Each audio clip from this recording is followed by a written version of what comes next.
Respected Mahasangha, today is not my day. It wasn't my day. So usually we will have a Dhamma talk every day from different country, different seniors, monks. But today, since the program running late, and so all the venerable monks are already rested and go back to the temple. Therefore, and a lot of the devotees and the people here also busy over there at the shrine hall for the relics exhibition. And for that reason, the team asked me to share something. And in front of me, I have a special RuPaul Bukero, the president of the Lao Sangha in the United States.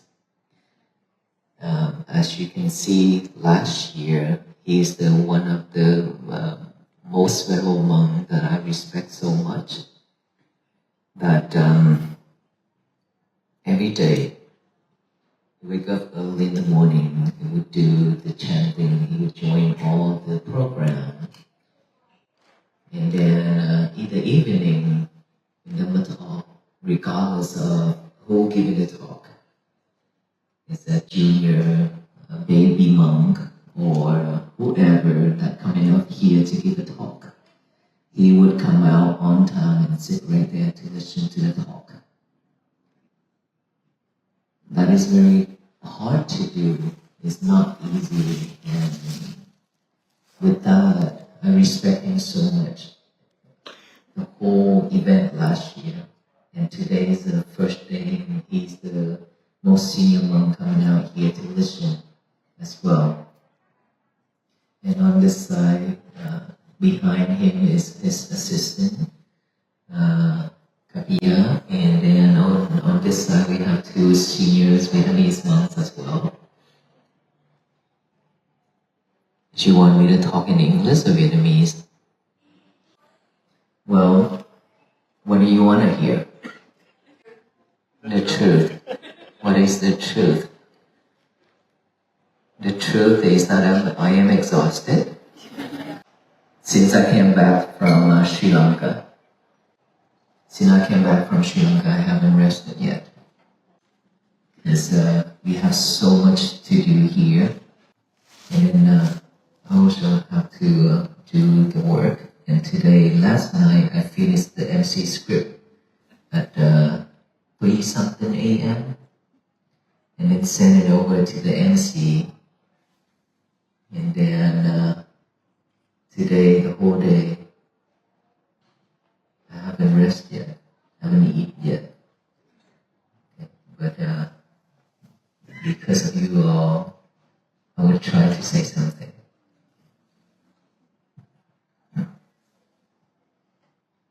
So how many of you have talked and listened to my talk already? How many of you actually take that and practice? Oh, really? How was it?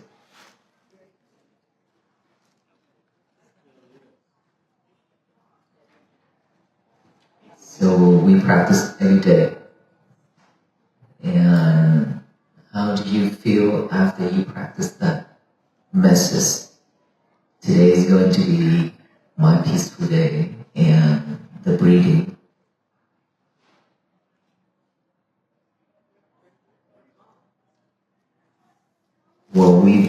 Will you be able to focus? Focus, yes?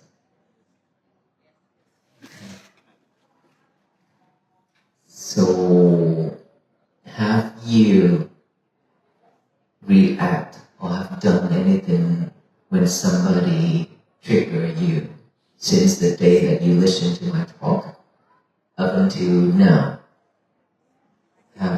Yes as well? Wow. So when somebody triggers us, we still react, right? But is it better than before? Or is it the same or worse? Better? And the time after you got triggered, after that you react. And then how long it takes for you to let it go? Faster? It shortens the time, right? You don't have to waste days and months anymore to hold on into that anger and hatred and things like that, right? That is the power of mindfulness. When you practice, you keep on practicing it every day, and then when things happen to our life, you'll be able to let it go very easily. It's because it's been so long that we just hold on into so many things. And everything when people say, when people do, we always thought that, oh, because they hurt me, they're trying to hurt me, and so on and so on, because it's always me, always I, that's why you suffer. And so now when you practice mindfulness, you'll be able to manage your emotion better. When you be able to manage all those emotions, then you will not react like before anymore. That is the result of practicing. But for most of the people, when they practice, they don't see that way. They expect the result when they practice, which is, I have to see my breath clearly, I have to see some light, I have to see something. When I close my eye, when I breathe, that is the result that they expect to see. But that is not what we want. That is not what the Buddha taught. The result is, when things come to you, you be able to manage it. You be able to let it go easily and quickly. And then you live happily and peacefully.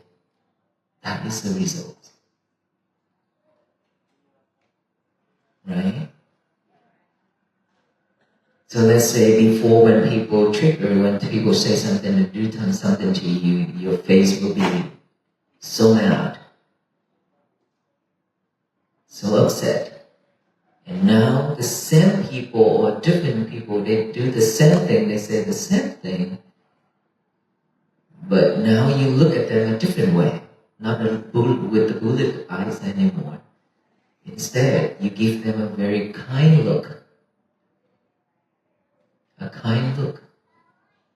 Your face expression is also different. Maybe when somebody trying to hurt us, maybe we curse inside. But now we are not.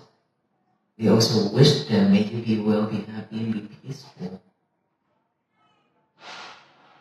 That change, that the change that we have, we got after we practice. That's the big change.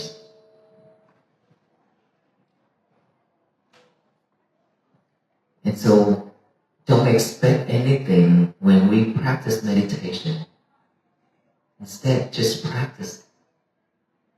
Knowing and aware of each breath going in and out. That's all you need to do. But during the day, during your daily activities, you always check your thoughts, your words, your actions. If anything happens and you react to all you, then you need to check again on your practice. But if it helps, it reduces and shortens the time, then that is the best result. And you can believe, you can trust that you practice the right way. You're on the right path. You don't have to worry. All you need to do is just continue practicing.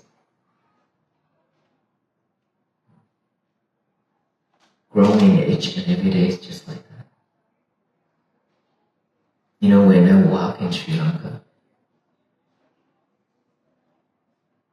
Also the same thing, I have to keep my face relaxed and smile.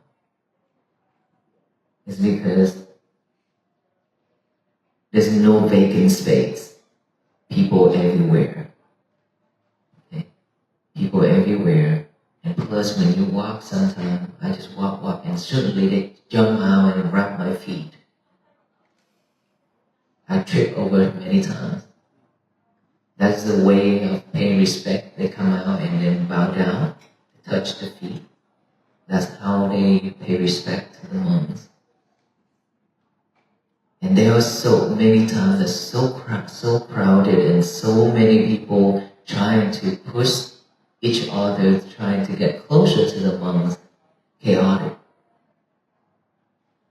And I check my mind and I still seeing it as usual. It's not, it didn't react with mad, with anger or anything like that. It's just normal. Then I ask myself, did I practice the right way? And I said, yes, I practiced the right way.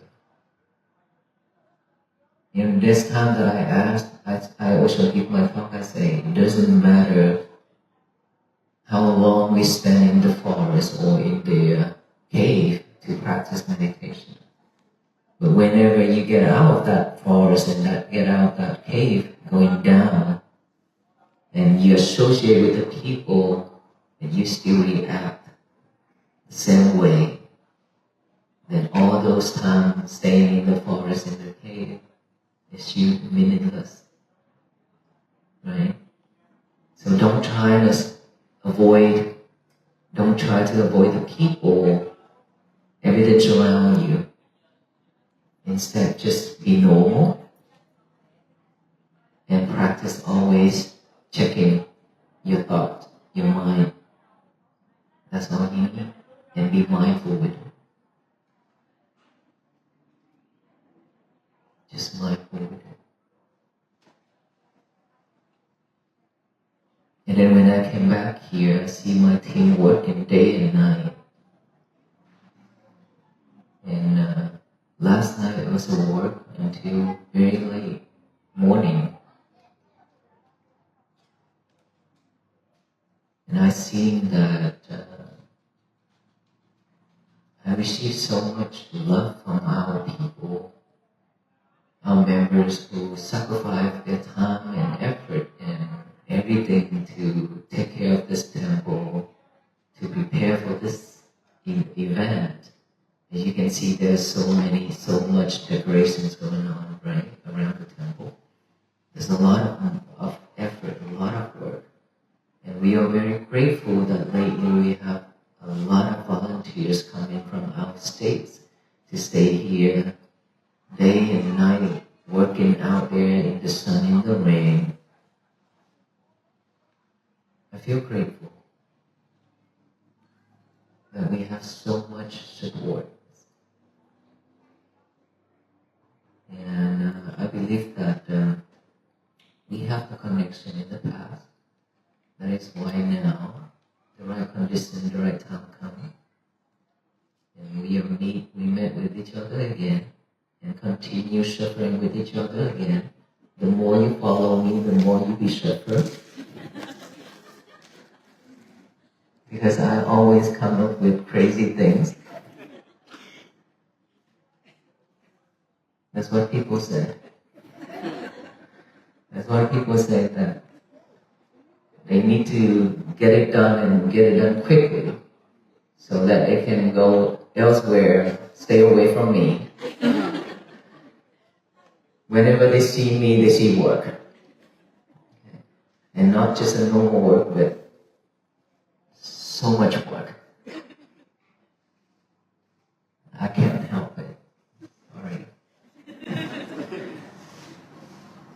But I do see that so many people enjoy supporting and volunteering to do all this type of work for this amazing event. This morning, this walk, the parade, and then the opening ceremony, and now the relics. to me, I didn't feel hungry because I didn't eat, right? But I didn't feel hungry because of joyful. So all those energies still with me. And people ask me to do interview and things like that. I say, I am exhausted. And they say, you still look good.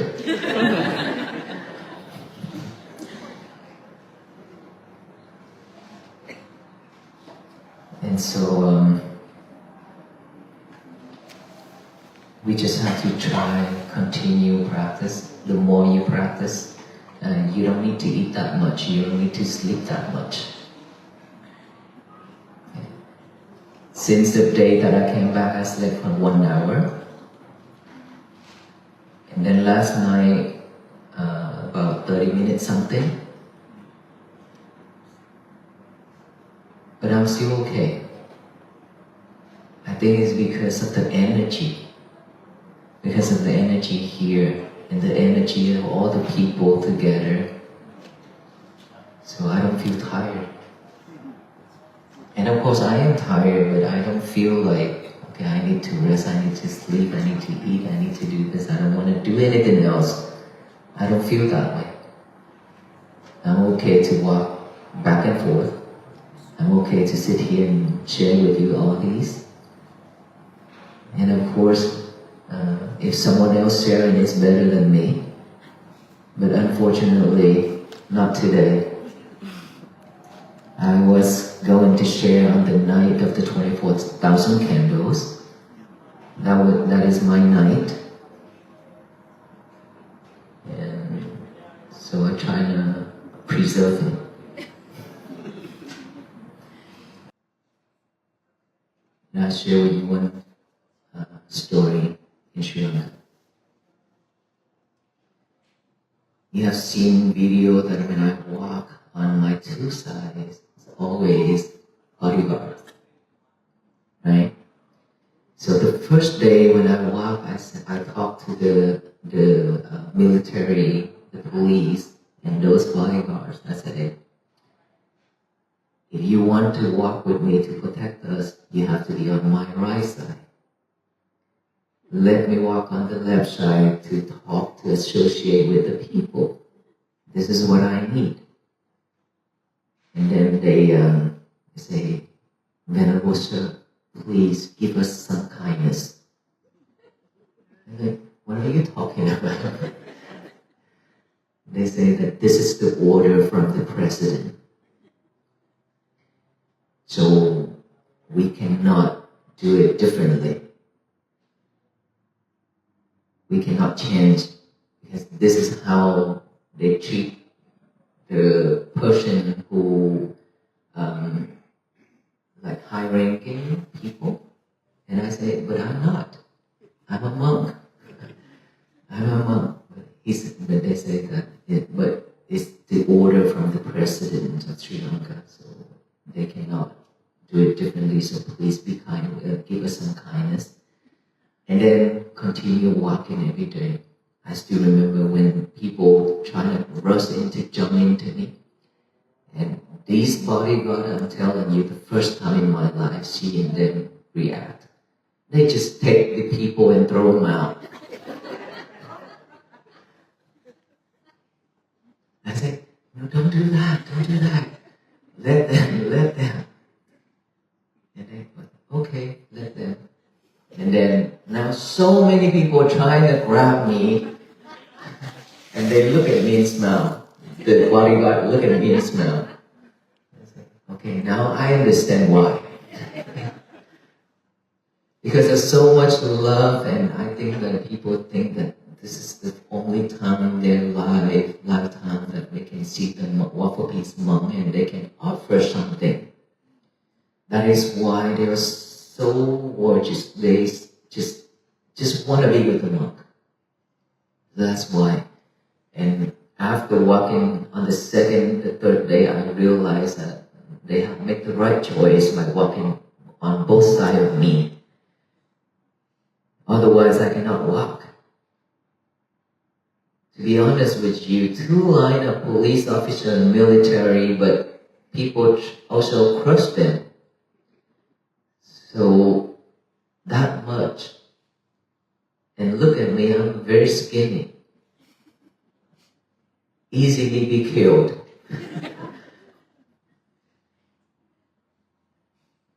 And so only 7 days, 7 days of walking in Sri Lanka, but I learned so much.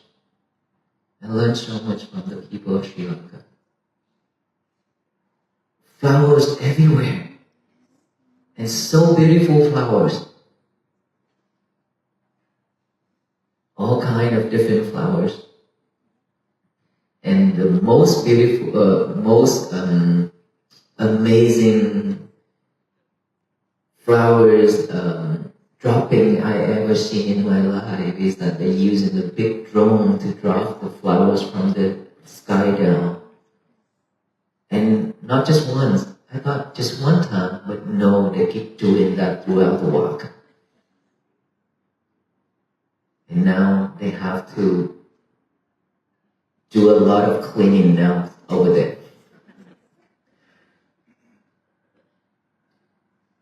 But at the end, when I sat down with the president asked me, how did you feel about Sri Lankan people? And I said, I can't explain it. But I truly hope that not just coming out to offer, to pay respect, but I would love for the people to apply the mindfulness technique into their daily life. And I would love for the school system to have mindfulness class. And that is what I really want in the United States as well. I have raised my voice several times that I want the school system to have mindfulness meditation class. But so far, nothing going on yet. Only the prison opened the door for me to go inside to teach the prisoners. There's one time when I talked with the prisoner asked me, how can I live a Buddha life without ordaining to become a monk? Because I still love my wife and my kid. But I want to live a Buddha life. And I said, so if when your wife get mad at you, how would you react? And he said, of course I'll be very mad. I said, then you're not going to be a Buddha. What about when you're trying to eat something and when you're trying to enjoy something and your kid cries and they ask you to this and that? How would you feel? He said, I'm probably going to be really mad too because I need my time as well. I said, then you're not going to be a Buddha because the Buddha won't do that. Whenever you be able to manage your emotion, your reaction on your kids and your wife, you still be able to give them a happy face and peace mind, then you are the Buddha. You are living the Buddha life. Otherwise, you're just going to struggle with that family. So how many of husbands here struggle the same way? Oh, he raised his hand. How about here? Oh, you also raised your hand? Oh, so sad. Oh, but you can't escape. I'm sorry to say that, but continue suffer. I think that he also suffered for you and you also suffer for him too. Always like this, right? Not just one side. Well, when we married, when we live with each other, of course, all these gonna happen. We cannot escape. But that is when we live and learn, that is when we be able to practice mindfulness. Without that family, how can you practice? You have to be grateful for your wife and your husband because of that person give you a chance to practice. Right? Without him or without her, it's difficult for you to practice. When you go out there, people always sweet, always say, giving you all kind of sweets. But when you come home, it's differently. And that is when you can see the wild animal inside of us. Right? Inside of us has all kind of different wild animals that I always said. But they always been sleeping until the right condition comes. Which is your wife trigger you. But it's not her triggering you. It's you trigger yourself. Right? See, it's just the condition of it. And see, just helping you only. But managing your emotion, that's your job, not hers. So you have to be grateful for your partner. And your kids too. So that's why I always say that peace is always begin from within, always begins from your family. And all kind of problem also started from your family. We learn and we need to practice, started from there. And so don't try to run away from your partner. Continue with that journey. See, and he will be the person who will help you the most. Okay? Whenever she says something, you'll be able to give her a smile. Likewise, it means that you practice good. It means that you gain a lot of knowledge and wisdom.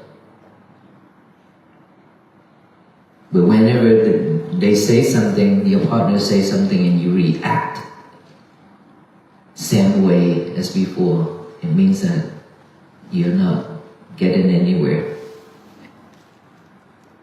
Then we need to continue practice and practice even more harder.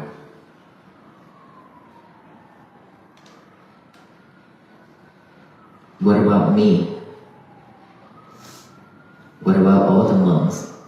When we stay at the temple, what happened? We don't have wife. But who do we have? Other monks. We have a bigger family here. A lot of children, a lot of brothers and sisters, a lot of mothers and fathers. So we do a lot. We deal with a lot of different people. And we do a lot with this. It's not easy. This bigger family is even harder to deal with. But if we be able to manage it, we be able to live peacefully with it, then that is what makes us different.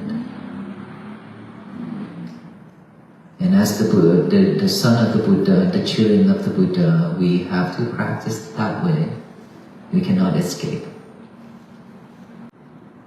And so with all this sharing, for you to reflect yourself and check to see if there's anything else that you need to work on, then continue working on it. But don't give up. Even though it's difficult, even though you will fail one after another, but it's okay. Stand up and walk again. Walk until you can run. Just don't give up. And then if you feel sad, when it's overwhelmed, find a temple or anywhere that is peaceful. Just go there and take some deep breath. Walk around. Even if you can just listen to the birds singing. You don't have to talk to the monk. If you can talk to them, you don't have to. Talk to yourself. Listen to your heart. Listen to your inner child.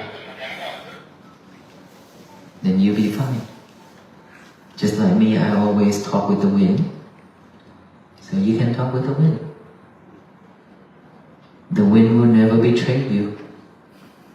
But the people who you know, your friends, will betray you one day in once. Sometime they will. So whatever you tell your friends, you have to be careful. The whole world will know later. That's why I talk with the wind. I choose to talk with the wind. Even though the wind carries it everywhere around the world, but nobody can listen to it. Any question for me? Yes. Does it work? Yes.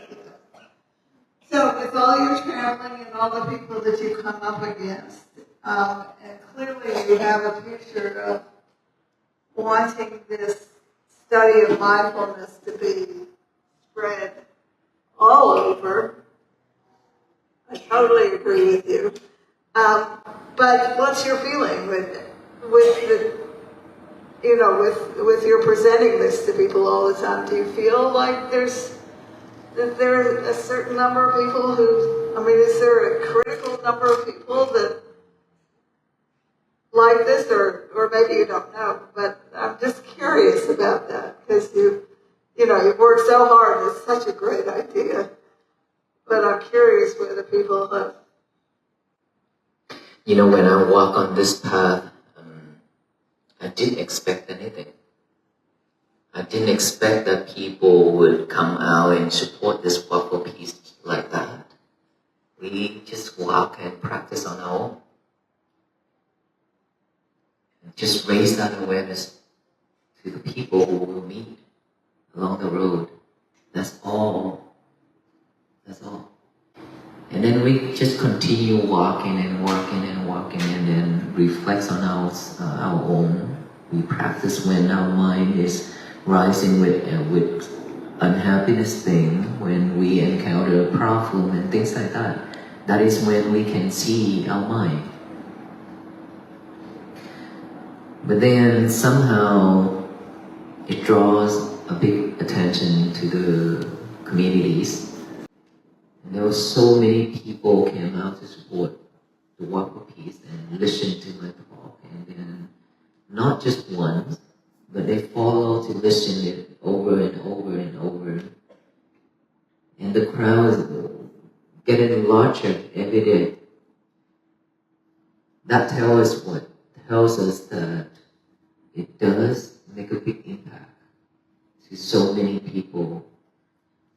That is why the crowd getting larger and larger. And up until now, there are still so many people who seek for this message, this technique, mindfulness, to practice. And all the followers on social media also continue practicing and ask me to have an online retreat, remember? And so I truly believe that with this walk, it did brought a lot of joy and peace and things like that to the people. Even though, let's say, if we only make a very small impact to the people, we still happy with it.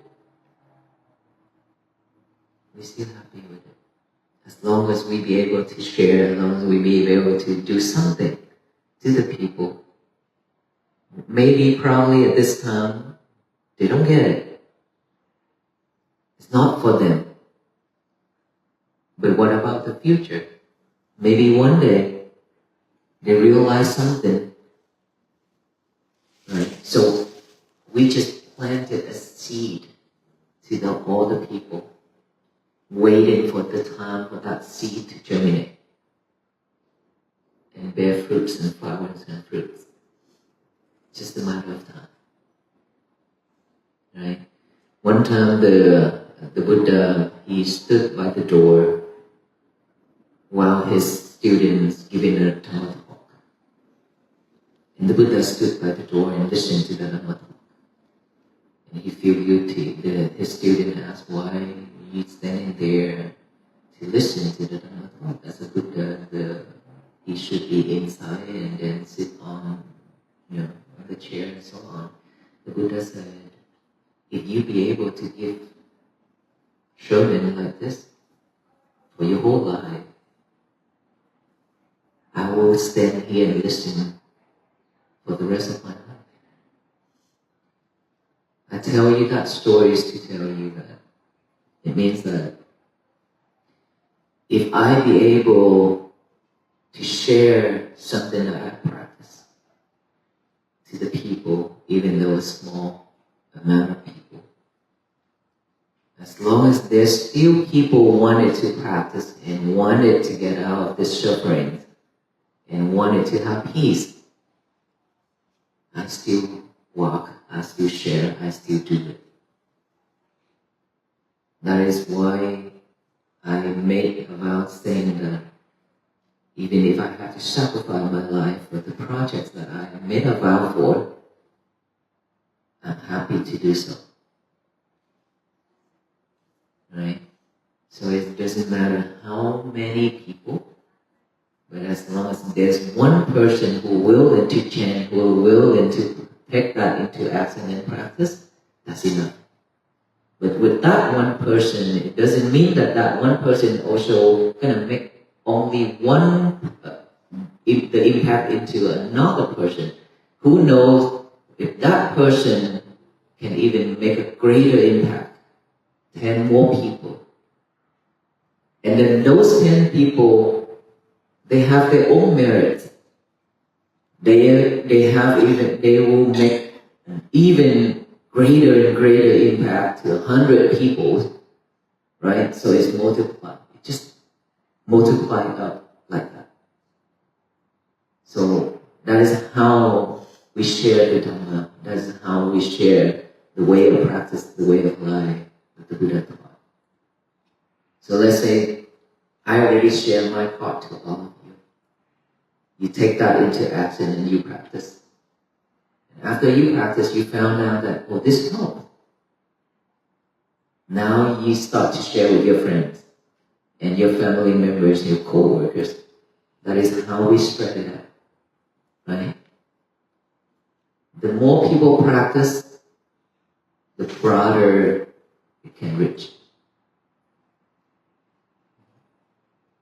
But I truly believe that there are so many people taking this into action seriously. Thank you so much. It's a pleasure to meet you. I was in India when you started the Walk for Peace, and it brought a lot of joy, me being raised in the southern United States, and to see that this wave of love was traveling all through that side of the country. I want to commend you and all the monks for raising this necessary message of peace.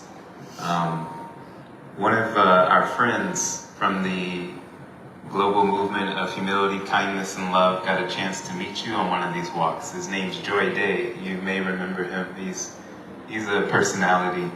And when we started that global movement about 1.5 years ago, we started it as the wave of kindness and love. And people were very happy to hear kindness and love, I can do that. But once we put humility in front of it, a lot more people said, well, hold up, I don't know about that. That's for me. Because kindness and love was easy to do outside. But the humility made us say, what are we going to do inside when we're acting and supposedly being kind and loving? And to tell you the truth, we still are working through with how to reach people about why humility is an important part of wonder if you see it that same way, or what insight you might be able to share on the topic of humility. Thank you. The Walk for Peace is all about to let people know that everything is always begin from within. That is humility. That people have been looking outward every day. They live like that. And so when we ask them to look back within, to practice for the inner peace, things like that. Like you say, people would say, probably it's going to be hard, it's not for me, and so on and so on. But if you give them the right way, the right key, I think it's easy for them to accept, just like how I shared it, the mindfulness technique. Write it down, today is going to be my peaceful day. All those practicing is to practice the humility. So if we can do that, if you have the way to share it for people to understand it right and feel easy, this is something that is very easy to achieve, easy to do, it's not difficult, then they will take it. It just depends on the way how we want to share it to the people. But for Buddhists, it's all about practicing for our own, to liberate. Without this inner peace, without this awareness of our own, we cannot do anything to the others, for the others. So it's always us we have to start with.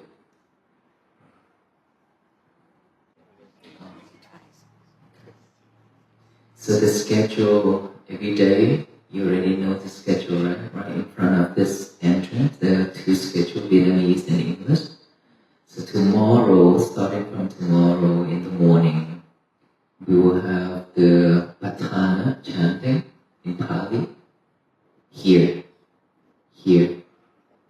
And then meditation, and then taking the five positions. If you taking it, then it's going to be tomorrow. And then after that, the chanting sessions will begin all day tomorrow. All the chanting sessions will be all over those tents out there. Okay. Unless it's raining. When it's raining, then everybody will be gathered in and chant here. Other than that, you can travel to each country. The first tent is Laos, and the next one is Thailand, and then Myanmar. So within one day, you could reach 12 countries. Okay? Those are 12 tents. You can any of the tents you want. And there will be books there in Pali Roman. You can just listen first and try to listen to it, and then probably a couple of sessions you'll be able to recite after. It's not difficult. But you should test yourself from each country to see which one you're suitable with. Maybe the way of Myanmar chanting will be for you, but for the other, maybe the Thai or the Laos way will be suitable for you. So you have to travel to experience it. Then you'll find out which one is easier for you. Because each country will have a different style of chanting, but the same teaching. It's just a different way of reciting. Try that tomorrow. Tomorrow will be the first day to do the chanting of the Pali, Tipitaka. And then you want to go for relics exhibition, you can order to go pay respect to the Buddha relics. Other than that, we're just going to stick with our scriptures. And then 6 p.m. tomorrow, probably the senior monks of Sri Lanka will give a talk. But we will confirm. We will confirm with them, and then we will announce the speaker for tomorrow. Anything else? Okay, then now we can rest. And we will see each other tomorrow. And may you all have a great night. May you be well, happy, and be peaceful. Thank you. Satu, satu, satu.